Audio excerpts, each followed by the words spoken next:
Assalamualaikum warahmatullahi wabarakatuh. Gimana nih kabarnya teman-teman semua?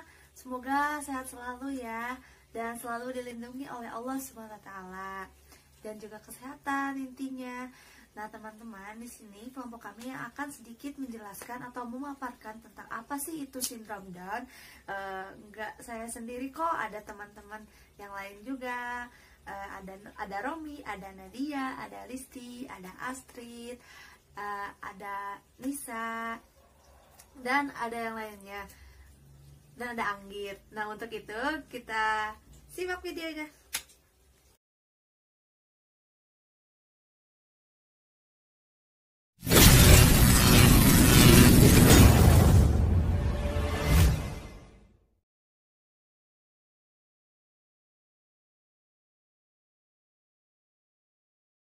Sindrom Down adalah suatu kelainan genetik yang dimana pemiliknya memiliki 3 kromosom yang seharusnya adalah 2 kromosom. Perkembangan anak sindrom Down ini seringkali mengalami hal keterlambatan dalam segi berbicara dan berbahasa. Meskipun mereka anak-anak berkebutuhan khusus, tetapi mereka bisa mengikuti program sekolah. Semakin cepat untuk mengikuti program sekolah, semakin baik untuk perkembangan ke depannya. Cara belajar anak Down syndrome disesuaikan dengan batasan retardasi mentalnya, sehingga pemberian materi pada anak yang satu akan berbeda dengan anak yang lainnya. Walaupun retardasi mentalnya sama, tetapi pemberian materi tidak akan sama karena kemampuan anak berbeda-beda. Adapun kegiatan anak di kelas adalah yang pertama, belajar menulis huruf dan angka yang masih berupa titik-titik dengan bimbingan guru. Yang kedua, menyamakan angka atau mencocokkan angka. Yang ketiga, belajar membaca gambar yang diperlihatkan oleh guru. Yang keempat, belajar sambil bernyanyi. Yang kelima, menempelkan potongan-potongan kertas origami atau mozaik dengan sedikit bimbingan guru. Dan yang terakhir, melakukan kegiatan mewarnai. Kemampuan belajar. Anak dengan sindrom Down umumnya mampu mempelajari hal baru, walaupun dalam waktu yang lebih lama. Proses pembelajaran ini dilakukan dengan membagi yang dipelajari menjadi langkah-langkah yang lebih kecil dan sederhana. Pengulangan juga harus lebih banyak agar akhirnya kemampuan baru yang dipelajari bisa dikuasai. Anak dengan sindrom Down akan mampu belajar terus hingga usia tua, membuat kemajuan yang perlahan namun terus bertambah ketika masih kecil. Kesenjangan umumnya dengan anak berbeda. Tetapi setelah masuk usia remaja, kesenjangannya dengan bukan penyandang sindrom Down akan semakin tampak. Transisi menuju kehidupan dewasa akan menjadi lebih sulit karena mengharuskan mereka untuk menguasai kemampuannya yang dapat digunakan untuk bekerja, atau setidaknya untuk dirinya sendiri.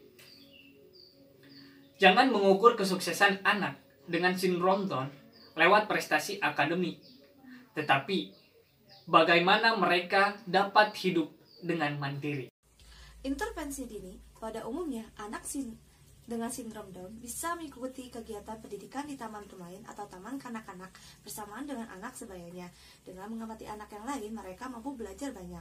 Setiap aktivitas yang dilakukan oleh anak tanpa sindrom Down juga dapat dilakukan oleh anak dengan sindrom Down tanpa pengecualian. Batasan perilaku dan tanggung jawab yang diharapkan dari mereka juga harus sama, karena tidak ada perilaku khusus pada anak dengan sindrom Down. Namun tentunya pendekatan yang digunakan mungkin berbeda. Kesulitan berbahasa yang sering menyebabkan anak dengan sindrom Down kesulitan untuk mengungkapkan perasaannya dan tanggung jawab, dan berujung pada rasa atau frustasi yang dapat diekspresikan dengan perilaku yang kurang baik atau tantrum. Nah, penting bagi orang tua, pendamping, dan tenaga pendidik untuk melihat lebih jauh pesan apa yang ingin disampaikan baik dari perilakunya. Terima kasih. Meski demikian, tidak semua sekolah bisa atau mau menampung anak-anak dengan Down syndrome. Untuk itu, kita perlu dipilih sekolah dengan iklim yang mendukung dan dapat memastikan keikutsertaan anak dalam pendidikannya. Dahulu, sekolah untuk anak dengan Down syndrome seringkali dibedakan, termaksud di Indonesia hingga saat ini.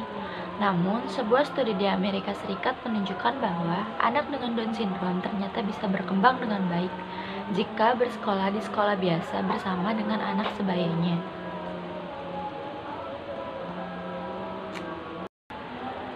Guru atau staf pengajar lainnya mungkin akan memerlukan alat bantu khusus untuk mendukung pembelajaran. Bagi teman-teman sebayanya, menghadapi teman yang merupakan anak berkebutuhan khusus dapat menjadi sarana untuk belajar menghadapi perbedaan, untuk mengerti kebutuhan orang lain.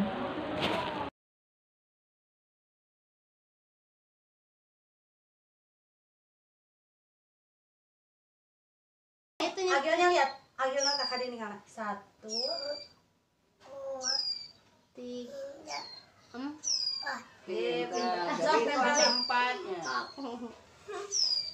Itu di atas sayang. Di atas. Nah, ini nah. Bisa sendiri. Sampai angka 4 yang tadi ya. Nah, gitu benar. Pinter 1 tambah 2 ayah. bisa tambah-tambahan enggak?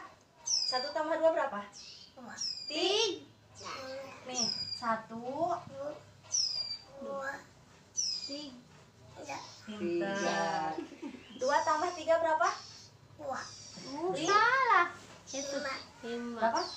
1, 2, 3, 4. Pintar.